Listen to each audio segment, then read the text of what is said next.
Shalom Chaverim, welcome to lesson 28 of Learn Biblical Hebrew. We've just concluded 3 lessons that looked at particular verses in Ecclesiastes, and now we're going to look at 3 verses out of Genesis chapter 1. In an earlier lesson we did Genesis chapter 1 verse 1.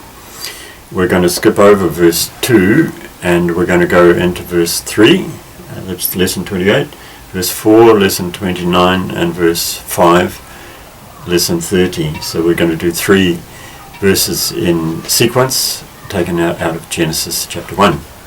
So here it is, Genesis chapter 1 verse 3, وَيَوْمَرْ Elohim yehi or, وَيَهِي or. So letter by letter translation and then word by word translation, again working from right to left like the Hebrew does.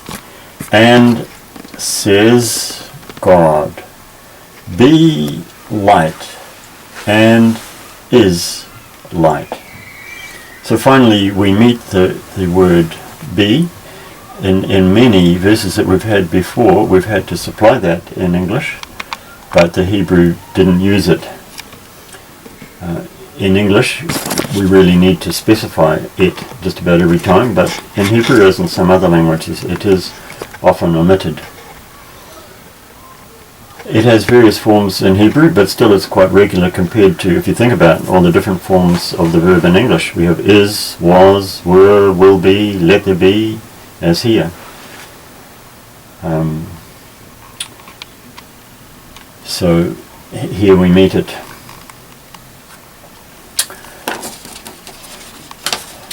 God said, light, come into being. And light came into being. Of course, there are many different ways to translate this. That's the way that I've translated it. But just a few comments. It's interesting that light is the first and so the most important of the creative acts that are mentioned in Genesis. Now, to modern people, light is a physical thing, part of the natural world we experience all the time, and something we can describe scientifically. However, pre-scientific people don't separate the world into natural and supernatural like we do. It's all part of the same package to them. But clearly in Genesis 1, light has spiritual significance. It represents and indeed embodies the goodness of God's creation and the victory over evil. We note there's a hint of that already in Genesis 1 because the light is described as good, but the darkness isn't. And the further Christian meaning of it is set out in John chapter 1.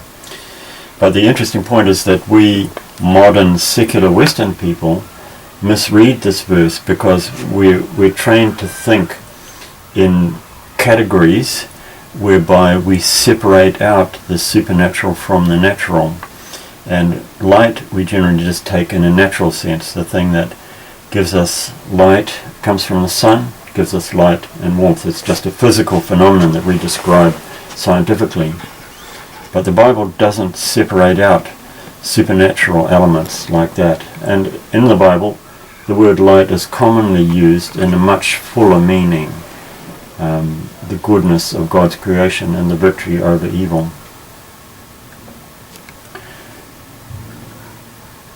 Another interesting point is that in the Babylonian creation story, the creator was the sun god, but here we have God creating the light, and later on we see God creating the sun.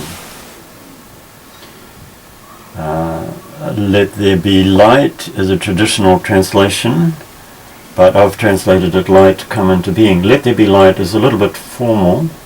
English has a number of ways of saying this sort of thing. We might say light come into being, or I want there to be light, or I decree that there will be light, or may light exist, or even just light. So you can choose the one that you like. It's always a little bit difficult translating because you want to make it clear, but you also want to make it, reasonably serious. You don't want to make it sound like something that just happened in the backyard yesterday. So you want to give a little bit of weight to it, a little bit of gravitas to it. So, but the interesting thing is that because in English we use all these little words to help, let there be light, may there be light, or I want there to be light, it gives us a lot of choices, so we can choose the one that we like, perhaps for the particular use or the context. Just a little grammatical point about the use of this wa, which normally means and. It has an interesting grammatical function in that it changes the time.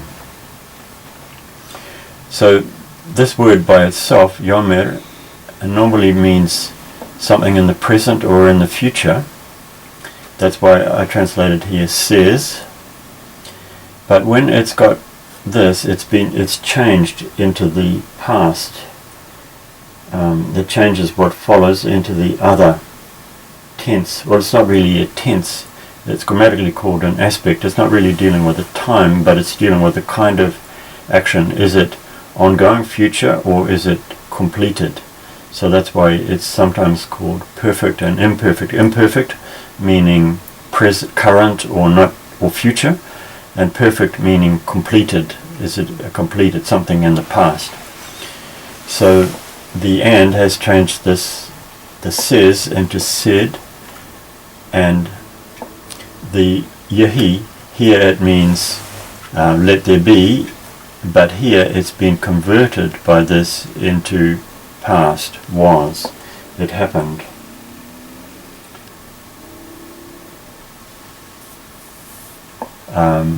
Another little point, little grammatical point, the letter after this is doubled, so that's what that little dot there is indicating. The Y has been doubled. It doesn't happen here because the H doesn't get doubled. But an interesting result of that is that these two verb forms are exactly the same, yahi, yahi. And that emphasizes the fact that it happened exactly as God commanded. That's kind of obscured a little bit in English when we have to say, let there be light and there was light.